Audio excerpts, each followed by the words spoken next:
Hello friends, welcome to my class. चलिए आज हम डिस्कस करते हैं जीके के कुछ महत्वपूर्ण प्रश्नों को, जो कि प्रत्येक कॉम्पिटिटिव एग्जाम की दृष्टि से महत्वपूर्ण हैं। तो चलिए स्टार्ट करते हैं हमारी आज की क्लास। फ्रेंड्स, आपको हमारी क्लास अच्छी लगे तो प्लीज़ इसे लाइक, शेयर, सब्सक्राइब करना ना भूलें। किसी संवैधानिक प्रावधान को आपातकाल में भी लंबित नहीं किया जा सकता है। ऐसा कौन सा प्रावधान है, कौन सा अनुच्छेद है जिसको कि आपातकाल में भी निलंबित नहीं किया जा सकता है? ए अनुच्छेद 14, बी अनुच्छेद 21, सी अनुच्छेद 23 और डी अनुच्छेद 19। तो इसका जो करेक्ट आंसर है वो हो जाएगा हमारा ऑप्शन नंबर बी। अनुच्छेद 20 और 21 ऐसे अनुच्छेद हैं जिनको को आपातकाल में भी निलंबित नहीं किया जा सकता, क्योंकि इसमें बताया गया है कि कोई भी व्यक्ति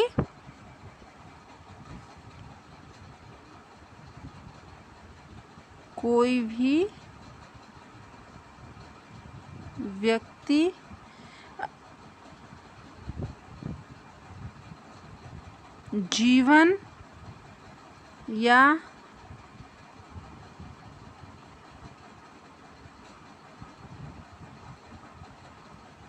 व्यक्तिगत स्वतंत्रता से वंचित नहीं रहेगा।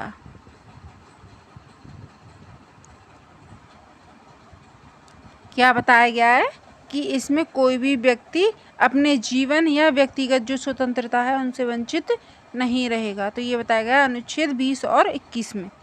आगे देखिए, सिंधु घाटी सभ्यता के किस स्थान पर खंबात की खाड़ी से जुड़ा हुआ ईंटों से निर्मित जहाज ठहरने का स्थान खोजा गया है? सिंधु घाटी सभ्यता में जो खंबात की खाड़ी है वहाँ से ईंटों से निर्मित जहाज ठहरने का एक स्थान खोजा गया है। तो वो कौन सा स्थान है? Option number A Lothal, B Amri, C सूतकांगीडोर, D चंदूड़ो। तो इसका जो करेक्ट आंसर है वो हो जाएगा हमारा ऑप्शन नंबर ए। लोथल नामक एक स्थान है जहाँ पर खंबात की खाड़ी में ईंटों से निर्मित जहाज ठहरने का जो स्थान था वो खोजा गया है। आगे देखिए,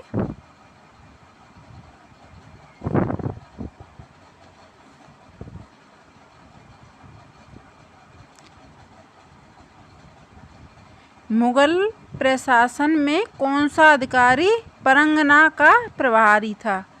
जो परंगना था उसका प्रभारी कौन था?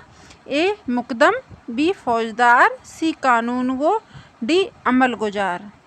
तो इसका जो करेक्ट आंसर है वो हो जाएगा हमारा ऑप्शन नंबर सी, कानूनगो। परंगना का जो अधिकारी था कौन था? कानूनगो। आगे देखिए,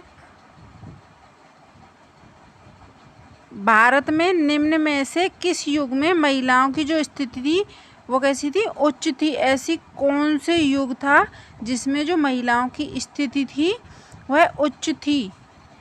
ए वैदिक युग में, बी मध्य युग में, सी उत्तर युग में, डी महाभारत युग में। तो इसका जो करेक्ट आंसर है वो हो जाएगा हमारा ऑप्शन नंबर ए। वैदिक युग में जो महिलाओं की स्थिति थी बहुत ही उच्च थी। महिलाओं को वेद और इन सब का ज्ञान था, उनका जो दर्जा था वो बहुत उच्च था।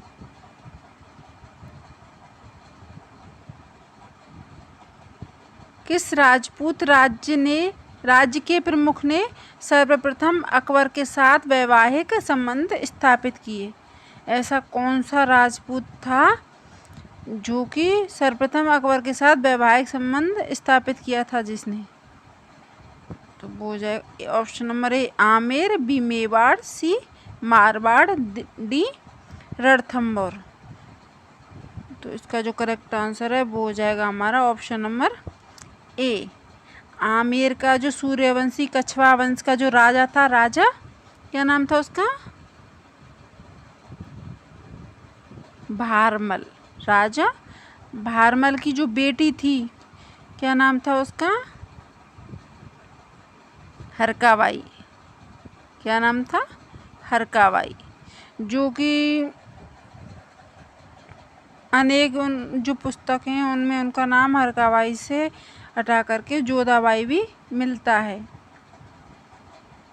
अपनी बेटी हरकाबाई का विवाह जलालुद्दीन मोहम्मद अकबर के साथ किया था और प्रथम राजपूत था जिसने कि अकबर के साथ वैवाहिक संबंध स्थापित किए थे। आगे देखिए, किस सूफी सिलसिले के संतों के नाथपंथी योगियों के साथ घनिष्ठ संपर्क थे और उन्हें उनकी अनेक परंपराओं को भी अपनाया था? ए सत्तारी, बी कादरी, सी चिश्ती, डी कलंदरी। तो इसका जो करेक्ट आंसर है वो हो जाएगा हमारा option number C, Chishti. Chishti सूफी सिलसिले के ऐसे संत थे जिन्होंने नाथपंथी योगी थे, उनके घनिष्ठ उनके साथ संपर्क भी थे और उनकी जो परंपराएं थी उनको भी उन्होंने अपनाया था। आगे देखिए, परिवार के उद्विकास का जो सिद्धांत था किसके द्वारा प्रतिपादित किया गया था? ए प्लेटो, बी स्पेंसर, सी लुइस मॉर्गन, डी टॉयलर। तो इसका जो करेक्ट आंसर है वो हो जाएगा हमारा option number C, Lewis Morgan के द्वारा परिवार के उद्विकास का सिद्धांत प्रतिपादित किया गया था। आगे देखिए, दिल्ली के सुल्तान इल्तुतमिश के समकालीन शेख बहुद्दीन जकरिया किस सूफी सिलसिले से संबंध रखते थे? ए चिश्ती, बी सुहारवर्दी, सी कादरी, डी फिरदौसी। तो इसका जो करेक्ट आंसर है वो हो जाएगा हमारा ऑप्शन नंबर बी, सुहारवर्दी। आगे देखिए, यह कथन किसका है कि जाति एक बंद वर्ग है? ए मैकाइवर एवं पेज का, बी मजूमदार एवं मदान का, सी एच कूले और डी केतकर। तो इसका जो करेक्ट आंसर है वो हो जाएगा हमारा ऑप्शन नंबर बी, मजूमदार एवं मदान का कथन था कि जो जाति है वो एक बंद वर्ग है। आगे देखिए,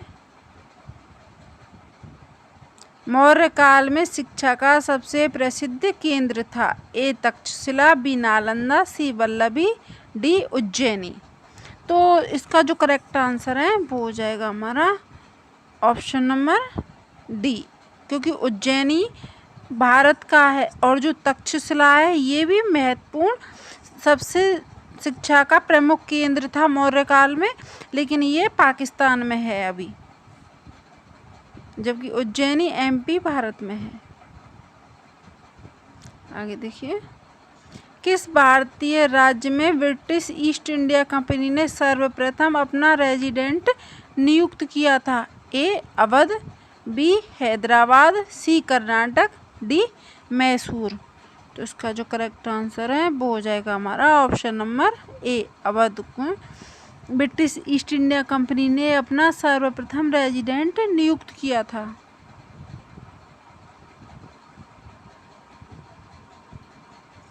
किस सम्राट के शासनकाल में मुगल चित्रकला अपने शिरोबिंदु पर थी? ए अकबर, बी जहांगीर, सी शाहजहां, डी औरंगजेब।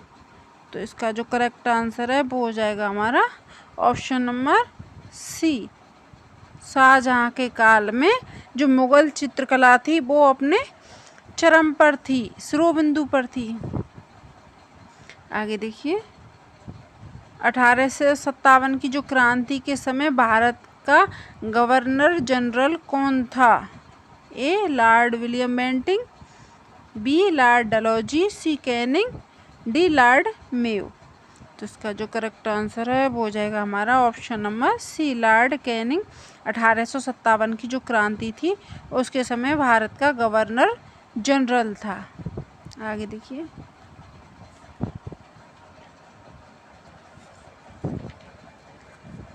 निम्न में से किसमें जीवाश्म ईंधन निम्न में से किस एक ईंधन को जीवाश्म ईंधन माना जाता है? ए पेट्रोलियम, बी प्राकृतिक गैस, सी जलाऊ लकड़ी, डी कोयला। तो इसका जो करेक्ट आंसर है वो हो जाएगा हमारा ऑप्शन नंबर सी, जलाऊ लकड़ी को एक जीवाश्मी ईंधन माना जाता है। आगे देखिए, निम्न में से कौन एक केवल तटीय क्षेत्रों में अत्यधिक विनाश कर सकता है? तटीय क्षेत्रों में एक कौन सा ऐसा प्राकृतिक आपदा है जो कि विनाश कर सकती है? ए सुनामी, बी ज्वालामुखी, सी ज्वारभाटा, डी भूकंप। तो इसका जो करेक्ट आंसर है वो हो जाएगा हमारा ऑप्शन नंबर ए, सुनामी एक ऐसी आपदा है जो कि तटीय क्षेत्रों में अत्यधिक विनाश कर सकती है। आगे देखिए, पृथ्वी की सबसे आंतरिक परत मुख्यतः किससे बनी होती है? ए सिलिका एवं लोहे से, बी निकेल एवं एल्यूमिना से, सी सिलिका एवं एल्यूमिना से, डी निकेल एवं लोहे से। तो इसका जो करेक्ट आंसर है वो हो जाएगा निकेल एवं लोहे से। निफे कौन सी परत है सबसे नीचे? निफे, श्याल, सीमा और निफे। सबसे ऊपरी परत कौन सी है हमारी? श्याल, फिर सीमा और फिर निफे। 3 परत होती हैं। पृथ्वी की सबसे आंतरिक परत कौन सी होती है? निफे, निकेल और फेरस। आगे देखिए, निम्न में से कौन सी एक आकृति नदी के निक्षेपण कार्य का परिणाम है? ए विसर्प, बी चाप झील, सी जलप्रपात, डी बाढ़कृत मैदान। तो इसका जो करेक्ट आंसर है वो हो जाएगा हमारा ऑप्शन नंबर बी, चाप झील ऐसी आकृति हैं जो नदी के निक्षेपण के कार्य का परिणाम है। आगे देखिए, किसी भूकंप के द्वारा रिक्टर स्केल की जो तीव्रता है वस्तुएं गिरने लगती हैं। कौन सी तीव्रता पर जो वस्तुएं होती हैं भूकंप आने पर वो गिरने लगती हैं? ए 6.0 या उससे अधिक, बी 7.0 या उससे अधिक, सी 2.0 और डी 5.0 से अधिक। तो इसका जो करेक्ट आंसर हो जाएगा वो हो जाएगा हमारा ऑप्शन नंबर डी, 5.0 से अधिक होने पर 5 पॉइंट या 5 पॉइंट से अधिक होने पर जो भूकंप आने पर जो उसकी जो तीव्रता होने पर जो वस्तुएं होती हैं वो गिरने लगती हैं। आगे देखिए, औपनिवेशिक काल के दौरान भारत में ब्रिटिश कला के आने के साथ निम्न में से किस एक का चलन प्रारंभ हुआ था? ए भित्ति कला, बी तैलचित्र, सी परिप्रेक्ष्य विधि, डी लघु चित्र। तो इसका जो करेक्ट आंसर हो जाएगा वो हो जाएगा हमारा ऑप्शन नंबर बी, तैलचित्र। आगे देखिए, लगभग 2000 वर्ष पहले वाराणसी एक प्रसिद्ध शिल्प केंद्र था जहां श्रेणी थे ए बौद्ध मठ, बी शिल्पकारों एवं व्यापारियों के संग, सी कृषि उत्पादन के लिए प्रयुक्त लोहे के हलों के फाल, डी धातु के सिक्के जिन पर आकृतियां बनाई जाती थी। तो इसका जो करेक्ट आंसर है वो हो जाएगा हमारा ऑप्शन नंबर बी, शिल्पकार और व्यापारियों के संग।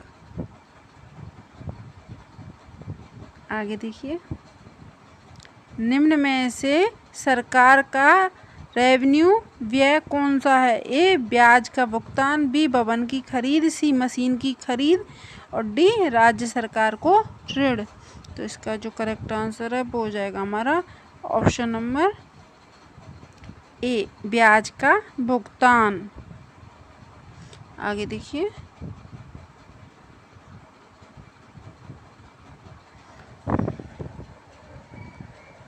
अंतर्राष्ट्रीय महिला आयोग की स्थापना कब की गई थी? जो अंतर्राष्ट्रीय महिला आयोग है उसकी स्थापना कब की गई थी? ए 31 जनवरी 1992 को,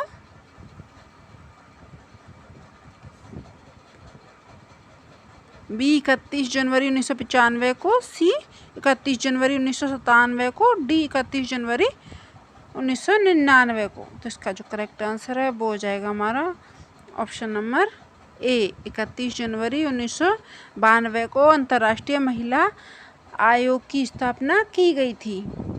आगे देखिए, मगध का सर्वप्रथम उल्लेख मिलता है? ए ऋग्वेद में, बी सामवेद में, सी यजुर्वेद में, डी अथर्ववेद में। जो मगध है उसका कौन से वेद में उल्लेख मिलता है? तो इसका जो करेक्ट आंसर है वो हो जाएगा हमारा अथर्ववेद में मगध का सर्वप्रथम उल्लेख मिलता है।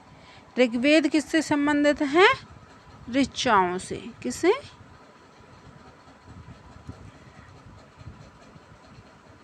ऋचाओं से। सामवेद संगीत से। यजुर्वेद यज्ञ के जो यज्ञ होते हैं उनसे संबंधित है। अथर्ववेद जादू टोना मारन उच्चाटन ये सभी से अथर्ववेद संबंधित है। तो मगध का जो सर्वप्रथम उल्लेख है वो हमारे अथर्ववेद में मिलता है।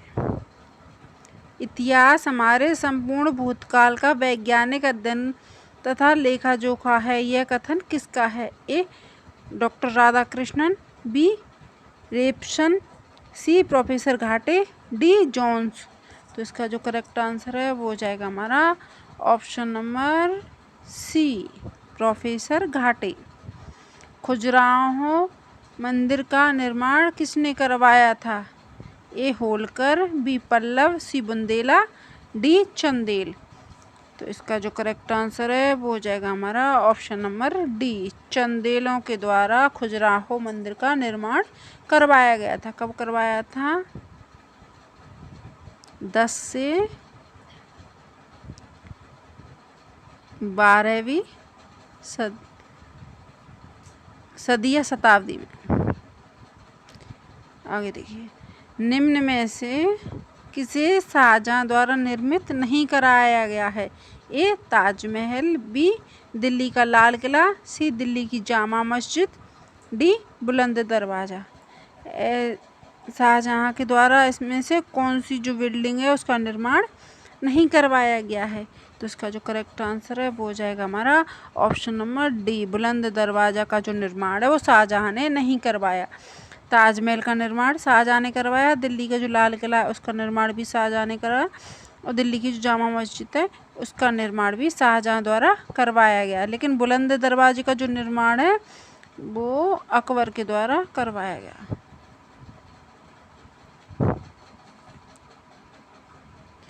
आगे देखिए, गांधी जी ने असहयोग आंदोलन कब शुरू किया था? ए 1920 में, बी 1930 में, सी 1940 में, डी 1941 में।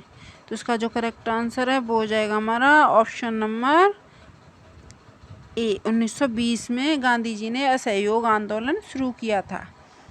आगे देखिए, मुद्रा के परिणाम सिद्धांत के अनुसार यदि मुद्रा की मात्रा दोगुनी कर दी जाए तो मुद्रा का मूल्य क्या हो जाएगा? ए दोगुना, बी आधा, सी अपरिवर्तित, डी यथावत बना रहेगा। तो इसका जो करेक्ट आंसर है वो हो जाएगा हमारा ऑप्शन नंबर बी, आधा रह जाएगा।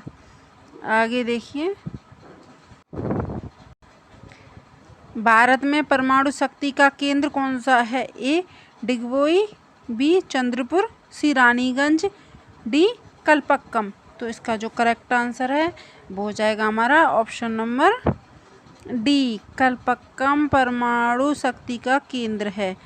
आगे देखिए, पृथ्वी एवं सूर्य के मध्य अधिकतम दूरी की स्थिति को किस नाम से जानते हैं? ए उपसौर, बी अपसौर, सी विषुव, डी संचालन। तो इसका जो करेक्ट आंसर है वो हो जाएगा हमारा ऑप्शन नंबर बी, अपसौर।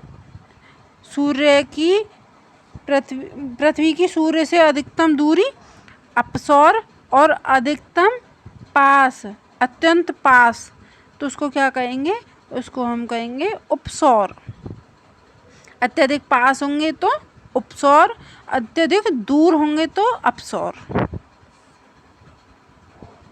आगे देखिए, निम्न तिथियों में से किसमें, आगे देखिए, निम्न तिथियों में से किसमें ग्रीष्म आयांत होता है? ए ग्रीष्म आयांत है वो कब होता है?